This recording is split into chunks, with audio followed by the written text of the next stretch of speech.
Hello and welcome.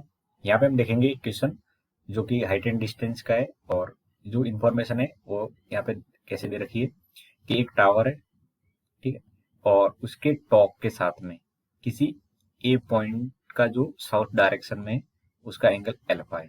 यानी tower तो जमीन पे खड़ा है और एक कोई साउथ डायरेक्शन में पॉइंट लेना है ए, और वो पॉइंट टावर के टॉप के साथ एंगल कितना बना रहा है, एल्फा। ऐसे एक अदर पॉइंट बी है जो ईस्ट में है और वो टावर के साथ एंगल बना रहा है बीटा।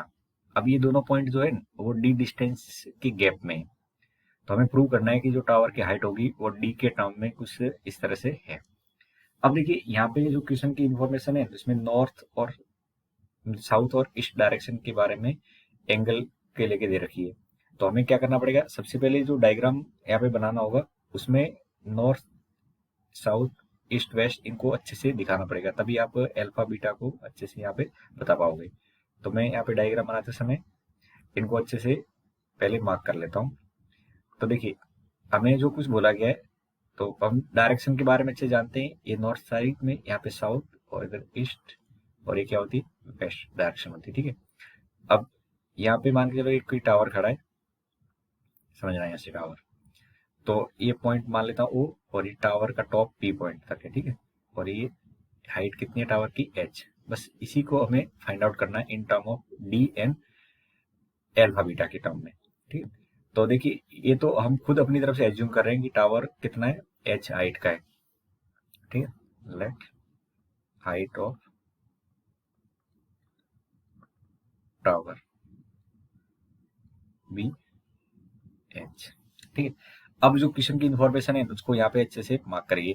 तो क्वेश्चन की इन्फॉर्मेशन क्या है, एक पॉइंट साउथ में, ठीक है, ये साउथ में ये पॉइंट है और वो टावर की टॉप के साथ में एंगल कितना सबटेंड कर रहा है। तो आपको ये दे रखा है, ये एल्फा एंगल सबटेंड कर रहा है, ठीक है।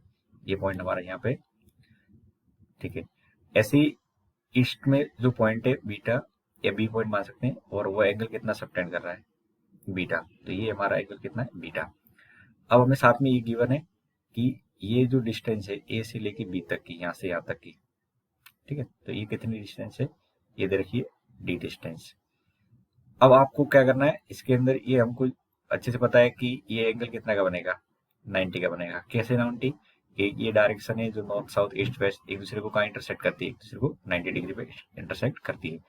तो अब आपको क्या करना है, ये मेरा ओ पॉइंट है, तो आपको यहाँ से कुछ ऐसे ट्रायंगल के रिलेशन जनरेट करने हैं जिससे आपको ये डी एल्फा बीटा इनको मैं कुछ आपस में रिलेट कर पाऊंगा। तो इसको वन बाय वन करके कैसे स्टार्ट करेंगे, तो देखिए सबसे पहले आप ट्रायंगल देखिए, मैंने जो यहाँ पे नाम दे रखा है ओ पी ए ट्रायंगल। कौन सा triangle, O P A triangle लिख रहा होगा।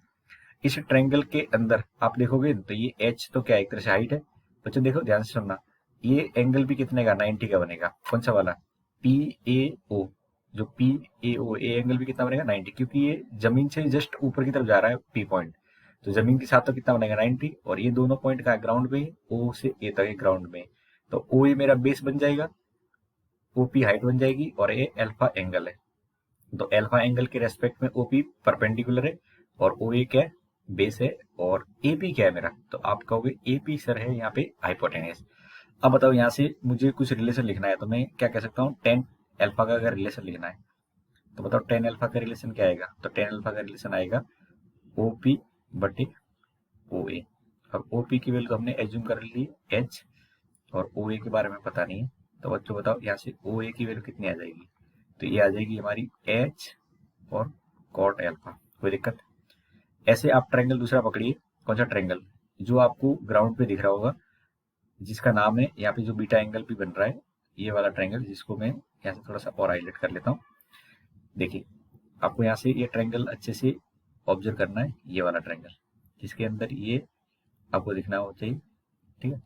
अब बताओ ये एंगल कितना है, ये तो 90 है कि नहीं है, क्योंकि ये फिर ग्राउंड पे ही है, वो भी कहाँ है, ग्राउंड पे ही है, और ये ऊपर की जा रहा है, तो 90 डिग्री पे होगा।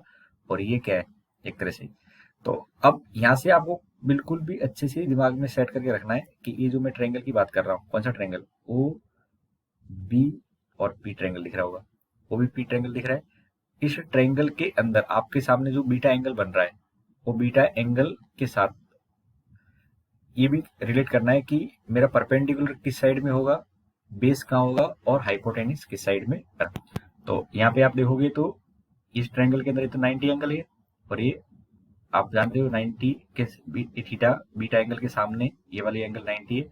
अब आपको यहाँ से देखना है बी से पी तक ये क्या है, एक तरह से हाइपोटेनियस है। अब बताओ मुझे परपेंडिकुलर और बेस के बीच में एक रिलेशन लिखना है, तो आप तो बताओ टेन बीटा क्या होगा। तो टेन बीटा हो जाएगा ये सामने वाली परपेंडिकुलर, ओ बी क्या बेस है, तो टेन बीटा की वैल्यू हो जाएगी मेरा O P upon O B. ठीक है, ओ पी की वैल्यू एच है, कितनी है एच है, और ओ बी यहाँ पे। अब देखो क्या लिख सकता हूँ मैं, ओ बी की वैल्यू लिख सकता हूँ यहाँ से एच और कॉट बीटा। ठीक है, अब ये ऐसा मैंने क्यों लिखा है बच्चों, इसलिए लिखा है क्योंकि आपको ये जो दे रखा है एक्स्ट्रा में ए बी इक्वल टू जो दे रखा है, ए बी की वैल्यू दे रखी है, इसको मुझे अच्छे से यूज में लेना है। तो आपको एक लोअर ट्रायंगल दिख रहा होगा एकदम नीचे नीचे, कौन सा वाला है, एक ट्रायंगल सबसे नीचे दिख रहा होगा, इस ट्रायंगल को देखिए अच्छे से, और बाकी की इंफॉर्मेशन यही से आपको बतानी है। आपको ट्रायंगल दिख रहा होगा ए ओ और पी दिख रहा है। इस ट्रायंगल के अंदर अगर आप अच्छे से ऑब्जर्व कर पा रहे हो तो ए बी क्या है, हाइपोटेनियस है, ओ ए और ओ बी क्या है, एक दूसरे के परपेंडिकुलर है। तो यहाँ पे मैं पाइथागोरस अगर थ्योरम लगा दूं, क्या लगा दूं, पाइथागोरस थ्योरम लगा दूं, तो आप यहाँ से ये कहने के लिए बिल्कुल, या ये कहने में बिल्कुल परेशान नहीं होंगे कि O A square plus O B square equal to कितना आ जाएगा, ए बी स्क्वायर आ जाएगा। अब ओ ए स्क्वायर की वैल्यू कितनी हो जाएगी, तो आप कहोगे एच स्क्वायर और cot square alpha. O B square की वैल्यू कितनी हो जाएगी, एच स्क्वायर और कॉट स्क्वायर मिला, और ये ए बी स्क्वायर की वैल्यू कितनी हो जाएगी, तो ये हो जाएगी आपकी डी स्क्वायर। ए बी की वैल्यू डी दे रखी है, ठीक है। अब बताओ यहाँ से अगर तुम एच निकालोगे तो एच स्क्वायर की वैल्यू क्या आ जाएगी, तो आपकी आ जाएगी डी स्क्वायर, और ये आ जाएगी कॉट स्क्वायर अल्फा, और ये आ जाएगी कॉट स्क्वायर बीटा। ठीक है, अब आप यहाँ से अच्छे से एच की वैल्यू फाइंड आउट करोगे तो डी अपॉन में under root cot square alpha, और ये कॉट स्क्वायर बीटा हो जाएगी, क्या हो जाएगी, कॉट स्क्वायर बीटा। ठीक है, तो ये हमें रिक्वायर्ड आंसर चाहिए था, जो कि यहाँ से आपको दिख भी रहा होगा। तो हमने क्या किया इस क्वेश्चन को सॉल्व करते समय, यहाँ पे दो पाइथागोरस थ्योरम के अकॉर्डिंग हमने रिलेशन लिख लिए। एक बार ट्रायंगल ये वाला ओ ए पी से, और दूसरी बार लिखा है ओ बी पी से, इनसे ओ ए और ओ बी निकाल लिया, और इन दोनों की वैल्यू निकालने के बाद में लोअर ट्रायंगल के साथ में पाइथागोरस थ्योरम अप्लाई कर दी। Thank you.